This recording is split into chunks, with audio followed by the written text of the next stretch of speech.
ఏడాది క్రితం పవన్ కళ్యాణ్ పేరెత్తడానికే నో అన్న అల్లు అర్జున్‌లో ఇప్పుడు చాలా మార్పు కనిపించింది. దువ్వాడ జగన్నాథం ఆడియో వేడుకలో అల్లు అర్జున్ స్పీచ్‌లో 2, 3 సార్లు పవన్ ప్రస్తావన వచ్చింది.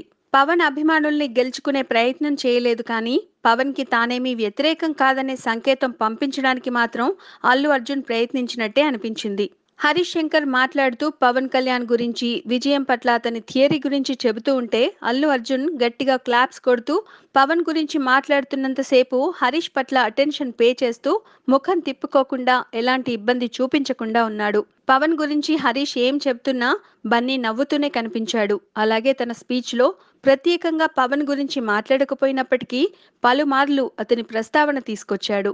మెగా ఫ్యాన్స్ అంటే ఈ ఫ్యామిలీలో ఉన్న హీరోలందరి ఫ్యాన్స్ అనుకుంటామని, ఒక్కొక్కరికి వేరు వేరు ఫ్యాన్స్ ఉన్నారని అనుకోమని ఇండైరెక్ట్ గా తన ఫ్యాన్స్ పవన్ ఫ్యాన్స్ వేరు కాదని అల్లు అర్జున్ చెప్పాడు.